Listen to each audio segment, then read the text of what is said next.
it is the same mindset that we have. Oh, workers are dispensable. They can be put on the back of a lorry. The respect is both ways. You give your respect, you earn your respect. If you don't set the example, how would other companies be setting it?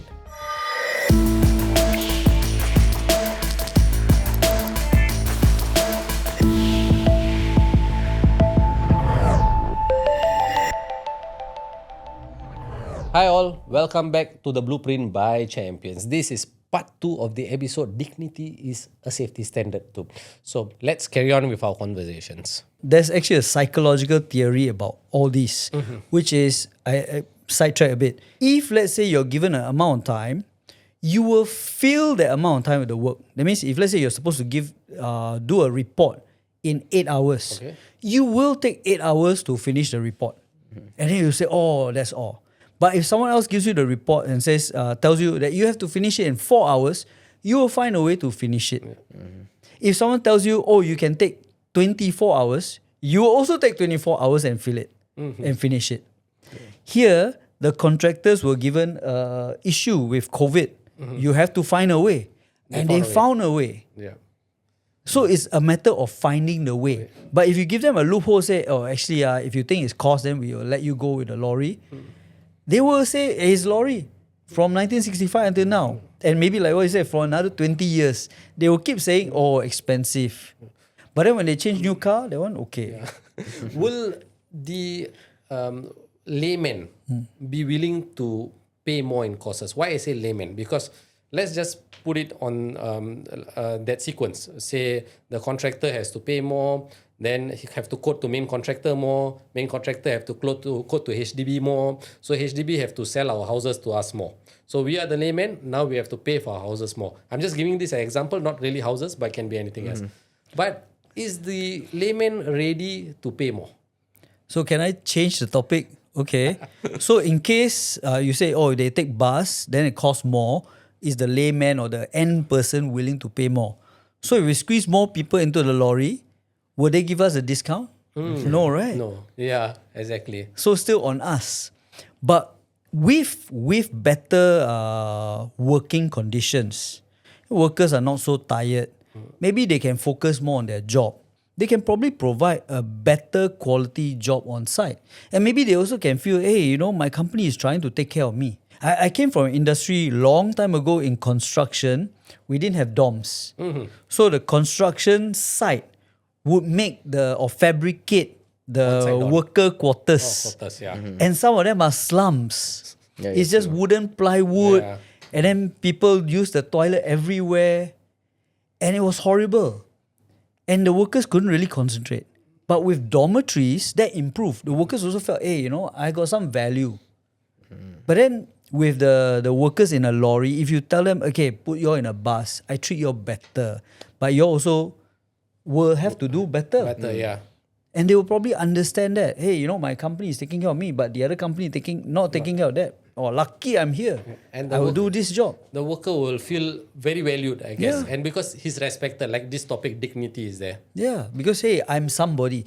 You look at oil and gas. Look at Shell. Shell long time ago said, no lorry dropping off at the ferry terminal or bus. And the worker also feel proud. Like, I can do this job. They feel like I'm valued as a person. They are treated well. Speaking about the mechanism for reporting, I would like to touch on one incident that happened, which one of our company guy told us. We are actually sending him for a course. He's a foreign worker.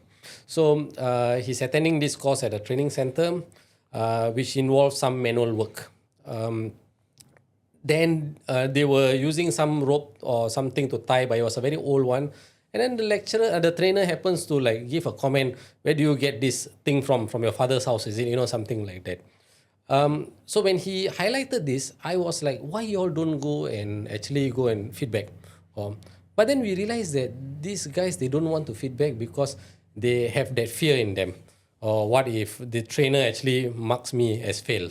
Or what if, the company sends me back because they finds me as a troublemaker and that kind of thing. So do you think having this option to report anonymously, it's still a good option?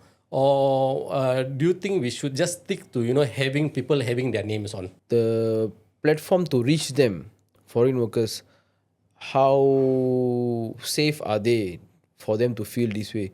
That is not being reached yet. I think MOM and Safety Council does have some mechanism to report and all that, but it is not being utilized. It's only utilized by those public and all the Locals, I locals and guess. all that. So the foreign workers are not utilizing it to report anything. From what I know, I've spoken to anyone, they do not go to that extent of reporting such thing. They have because their fear. They have their fear and they do not know how to. And I think it should be more broadcast to them and all that. So maybe in the future it could be quite. It will bring some use to them. Your thoughts, Raj? Okay, I'll add on to this. Yes, there's fear, but at the same time, they're also almost resigned. Like, I come here, I This pay is the agent, this is my life. Yeah.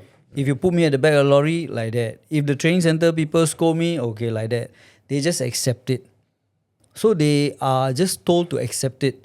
And yeah, the boss will say, hey, you better pass your course, huh? Anything else? Then, anyway? I better do everything I can please the trainer, laugh at his jokes, even though they're not funny. And then after that, just finish so that I can please. Because they are told that.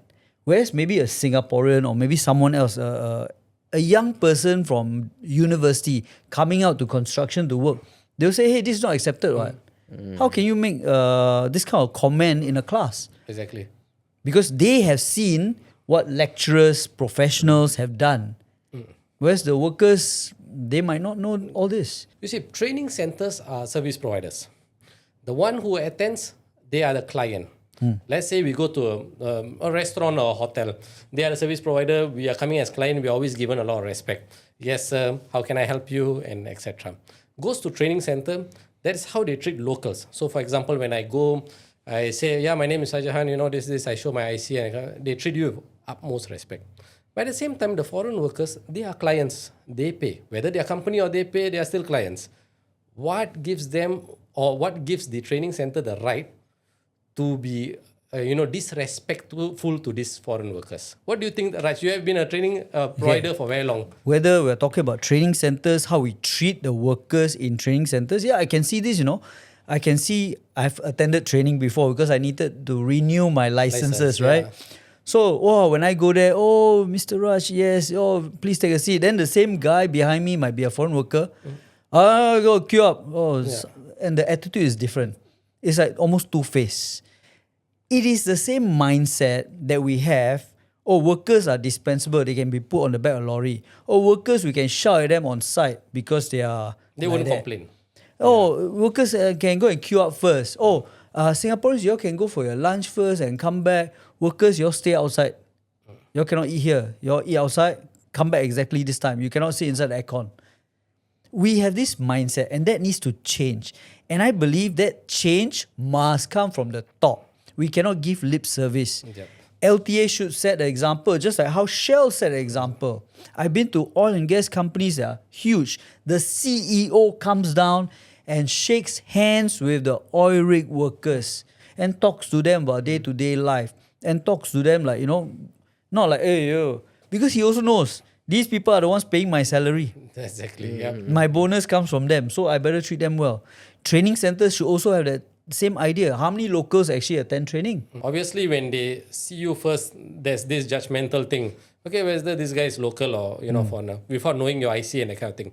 The moment I open my mouth, I speak in English, and he knows, okay, this guy is a local. Whereas another guy, he opens his mouth and maybe his English is not so good. So I feel that is another thing. They judge through your communication process. How good are you in English? But at the end of the day, English is a language. It's nothing to do with your intelligence. I went many training centers and I have actually voiced out a couple of times when I saw that someone is being actually bullied, spoken in a degrading manner or actually in a mocking manner. They will say, "Hey, what lah you this one?" So that kind of. They don't do that to locals. I always find why do training centers like to do this? Because you are a service provider. That guy is your client. Of course, Raj, you were different. I think you treated everyone the same. I have attended your courses and obviously many of them have attended also. And I managed to pass the NIBOSH also at the end of the day. So yeah, Khairul, what's your... It all boils down to our topic here, dignity. It can be training centers, construction work sites, even shopping malls or F&B outlets and all that. It is how you are going to treat someone. Okay, like how Mr. Raj just now mentioned about the oil rig CEO coming down to talking to workers. If everyone has this mindset that end of the day we are going to we are earning our salaries, we are getting paid, we are earning our bonuses through their hard work, it does play a part. The respect is both ways. You give your respect, you earn your respect. I could have spoken more on especially sites related to LTA and even HDB consultants and LTA consultants. I think a lot of them know personally we don't really deploy safety personnel to LTA sites. We try to avoid at all costs. Because knowing myself, I'm not someone who actually tones down and keep quiet. I will literally buy for all of them a spy camera and ask them to put in their pocket and ask them to record all this, and I will be the first to actually put it out online. But I'm just still very sad because like what you were saying, Raj, these are the top end. These are guys who are not authorities but just below the authorities, state boards, and they should be starting the example. If you don't set the example, how would other companies be setting it? How about when we talk about expats? Yeah. Expats come in. I've seen expats who are welders and fitters, but because they're specialists, so they come in and training centers will, I must treat you better. No, they're still workers. Yeah. They're still going to operate the forklift. They're still going to weld something. But because they're expats, so must treat them better. No, that shows how we respect people or how we apply our this dignity to different groups of people. Who we see. Who we see. Yeah. But that should not be the way. We should treat everyone equally well. And when we do, there is a change in mindset. Yes, there will be some people who take advantage Definitely. and say, I can get away with this and all that. But then you, as a company, then you should go and remove them or discipline them and say, okay, we need better people who will fight for us. I rather have workers who fight for the company than I just give them instruction and every day I have to tell them what to do. Yeah. LT incident again. That some were actually kind of supporting an engineer. They were saying that he was not wrong because the guy was not wearing a safety belt. So he says that, for foreign workers, this is how you need to treat them. You need to scream at them. You need to shout at them. Then they will listen. And the engineer was okay because an accident could have happened. That's why he was so agitated.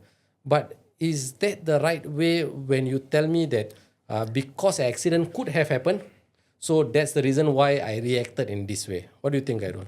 If this is going to be the mindset, then if I were to be the foreign worker, I will do whatever I want to do. End of the day, just shout at me, scream at me, shout all you want. After that, I repeat back the same thing. It's going to be like that. There's so no where learning is process. that impact? The impact should be you have a system procedure, you have coaching counseling or your coaching and discipline program. Implement that. Take action, take necessary action. Yes, we agreed to the fact that he did not comply to the requirement. He was not wearing a safety belt. It's a very big violation. I would say yes, definitely.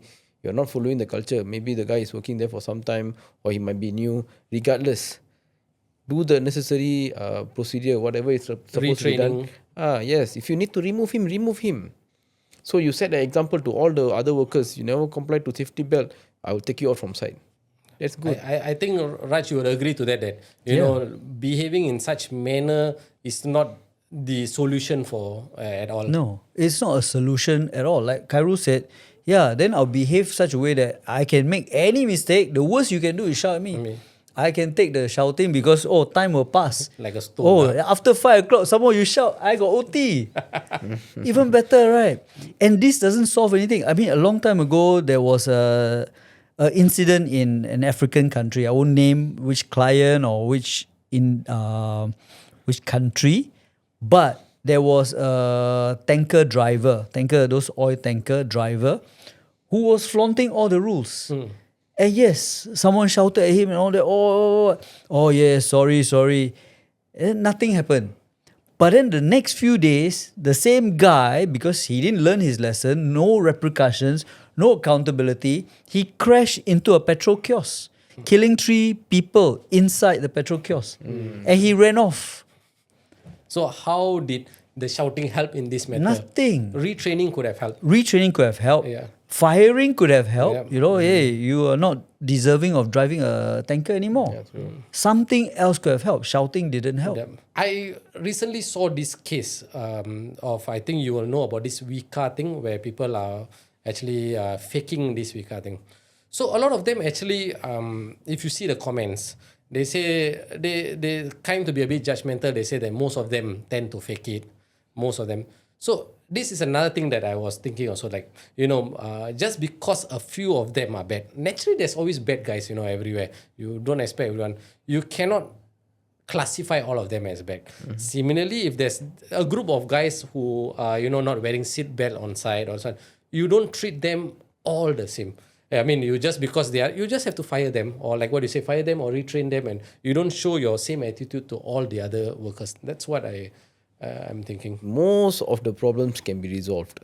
Again, coming back to that, at the beginning, it might be cost factor. It might be a bit difficult to manage, but in the long run, this will definitely be very, very helpful. The videos can be there.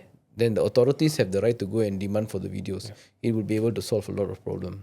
Like Raj says, I think like what he said, I think it will solve accidents, near miss, and all these problems. But it will never solve workplace bullying or workplace abusing, because you are not allowed to circulate. Even this video that came out from the LTA incident, I'm actually pretty shocked. So I This is definitely not a one-off case incident. Someone has already been getting this on a constant basis. They just They couldn't trip already, couldn't take it anymore, so it was literally had to be circulated lah. So it was helpful. Like just now we were talking about school bullying. People are saying that the bullying has been on the rise recently. School bullying, a lot of bullying cases now. So what are we It has doing? not been rise recently. This has been happening from my time, even before my time. It's just that there were no videos, photographs. There were no people with camera phones and all that last time. So no one could take all that. So it was not circulated. It was not in socials. So public were not aware. People did not question MOE. So everything was just hidden under the book. Yeah, you see, we keep saying that we are first world, we are developed, wow, we are advanced, we treat people well, but we don't treat people well. And we can see the actions. And at the same time, we say, oh, but nobody wants to come and work in construction or shipyards and oil and gas. Yeah, precisely because they also see the example of you ferry workers in lorries, you scream and shout at them, then why would I want to work with you? And then everybody has this mindset, like just now you said, there's a bias. Oh, all the workers must be like that. Yeah. No, I don't- they're yeah. not. They're not all like that. There are some, but not all like that. And we cannot just label people like this. If we are labeling them like this, why not we use the sinkhole as an example and label all foreign workers as being very helpful and very committed to our safety and etc. But we don't. Only one incident, we praise them, we give them something and give them medal and etc. And then it goes in the news. And then the next thing we know is that they are being ill-treated again. I'm not saying all. I'm not saying everybody. But there are many cases that are happening. I just said there was one case last week about a training center. And I'm very shocked. Why could people make this kind of comments? Like, talking about someone's father and, etc. I think that is something that is not very desirable. I'm not very sure until now what is the purpose that people treat. I give an example. In the army, right, who would you rather fight for? Someone who screams and shouts at you every day, like you're like nobody, or someone who treats you with respect Exactly, and that's tells you, okay, later Kai, we do this. This is the mission. Shah, this is what we're going to do. Okay, we come together and do this. If there's any problem or you need any logistics or any resources, let me know. But you go and plan first, and then you touch base with me and treat you like a professional. With respect. And you will work. You deliver. Yeah, you deliver. Is it because those up there, those who have that power or authority, they always say, with power comes great responsibility. Do they feel that, because I have this power, I'm entitled to shout at people? One, the entitlement. Two, they were in the shoes before where they saw their supervisor or their leader or their senior shouting at someone. So, this must be the way. It's normal. So it's normal. So if I want to be a supervisor or engineer like that guy, I also must shout at people like him, like an example. You know, like father leading the son. Yeah, exactly. And then the other thing is that a lot of supervisors or engineers don't have leadership or supervisory skills. Yes, they might have technical skills, but there's a Not saying. management, yeah. There's a saying: a welder will not make a good welding supervisor. He knows how to weld, but he might not know how to deal with people. Exactly. And the flip side, look at my favorite team, which now is languishing, Man United. Alex Ferguson was an outstanding manager. Khairul is a diehard fan. Okay, but he was never a good player. Exactly, yeah, correct. But he knew how to tweak people, how to manage people. And yeah, okay, maybe that's a bad example because he also got a hairdryer treatment on some people, right? And the boots treatment. And the boots treatment. But in general, he also treated people professionally. And what I'm saying is that we need to treat people with more dignity, not just by talking and giving lip service. Oh, we are doing this and all that. And then after that, forgetting. Then when another incident comes, oh, yeah, we're doing this again. No, we should be pushing forward. I think can better improve. Yeah. I mean, okay, come back to lorries. They say, oh, lorries are now safer because we got put a sticker there. And also there's a chair. I think there's a Some kind of floorboard kind of thing. floorboard, and then you need to cover the sides. Or So I asked the question, did the manufacturer approve that? Because the manufacturer probably say, hey, you're modifying my equipment, I take no responsibility. I didn't design the deck to take any kind of tension. It's for flatbed, it's for goods. I didn't. And they were also trying to talk about seat belts. seatbelts, yeah. And they couldn't get approval because manufacturer said, yeah, that would damage the floorboards and whatever decking, and I cannot be responsible for what happens with the lorry after. So instead of trying all those ways, why not go down the route of dignity and say, I think since you have built our infrastructure, we can give you dorms to stay, they are nice, and we can give you transportation Bus, yeah. that is fit so that you can get to work and perform your work to the best of your ability. And of course, if you cannot perform, then we have to have a conversation. Or Why? to remove you, or Whether to train you, maybe you don't know how to do training. Or maybe, we need to remove you. I think like what you are talking about, if things get mandated, you have to do it. Somehow, we will find a way to do it. or we will be talking about this topic Over and over again. in 10 years time in the blueprint by Champion. Maybe by then we would have reached 670 episodes a day. I don't know. Very true. Khairul and Raj, we have come to the end of the episode. Thank you so much for joining us, Raj. It was a pleasure having you here. Thank you. This is the Blueprint by Champions. I believe you all have watched a few of our episodes. Do feel free to subscribe, like and share, especially our HSEF app. And if you think that you have some good topics that you want to speak about or want to talk about in our Blueprint and be featured in one of our episodes, please feel free to write into us and join us for a short discussion. Thank you for joining us in this episode. Do join us in the next episode. We have interesting topics coming about. Meanwhile, do share, comment, or like our videos. See you then.